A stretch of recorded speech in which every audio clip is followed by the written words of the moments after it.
talk about change of variables here, everybody. Change of variables. Have I seen this before? Yes, you saw change of variables in elementary integral. Remember that if you had integral like 0 to 1, x plus 1 to the second power dx, and I ask you to compute this integral, you would say that, hey, I can use substitution. I can say, hey, u is x plus 1 and du is equal to dx. If x is equal to 0, my u becomes 1. And if x is equal to 1, my u becomes 2. So this integral can be converted into u. We can convert this integral from x to an integral in u. You saw this before in elementary calculus and also in double integral. In double integral, we had, for example, the double integral of f of x and y dA, and sometimes your region includes a circle or a disk or some part of it. You use polar coordinates to convert this into f of r cosine theta, r sine theta, and your dA is converted into r dr d theta over a new region that we call S. So from x to r cosine theta, y to r sine theta, we're using a transformation. We use a transformation, which is basically a function. This function, if it satisfies two important conditions, we call it a linear transformation. So in general, a change in variable given by a transformation like t in general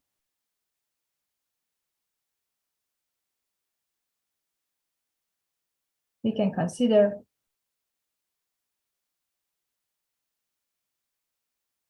a change of variables. Change of variables that is given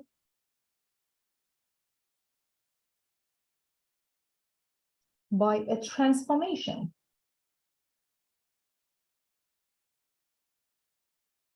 Like t from a UV plane to the XY plane. It's denoted this way. T of u and v is equal to x and y. So this transformation acts like a machine. You plug in u and v and it gives you x and y. Then there is a relation between x, y, and u and v. Suppose that relation is x equals to g of u and v, and y is equal to h of u and v. We usually assume that this transformation t is a C1 transformation. What's the meaning of that? It means that these two functions, g and h, are both having continuous first order partial derivatives. We assume that t is a C1 transformation. What's the meaning of that? It means that g and h have continuous first order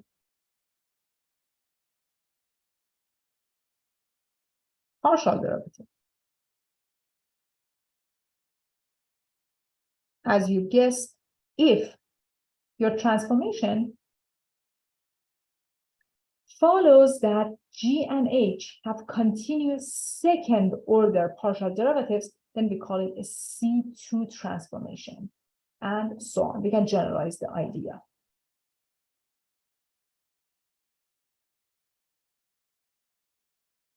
As we mentioned, t as a transformation is just basically a function.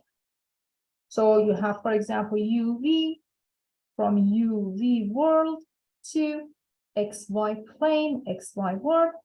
And for example, you have this surface, which is projected on region like S, and this transformation maps S into a new region like R. So transformation T takes points in S, U, V, and they map them into region R, X, Y. So, okay, it's not that difficult to see that U and V into X and Y. If your transformation is 1-to-1, we can define the inverse function. Recall that from algebra. If a function is 1-to-1, 1-to-1, or as you remember, passes horizontal line test, passes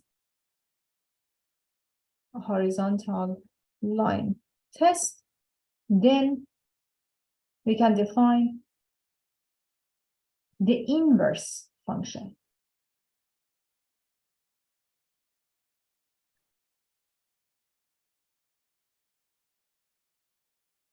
If T is 1-to-1 function, you can define its inverse. T with a -1. It doesn't mean that you have 1/T. This is a representation of inverse function. Just note that T to -1 is not 1/T. This is just one of the notation that students get confused about. T to power -1 is called inverse function. It's a new function. Inverse function. So as you can map S to R using T, if T is 1-to-1, you can also map R to S as well.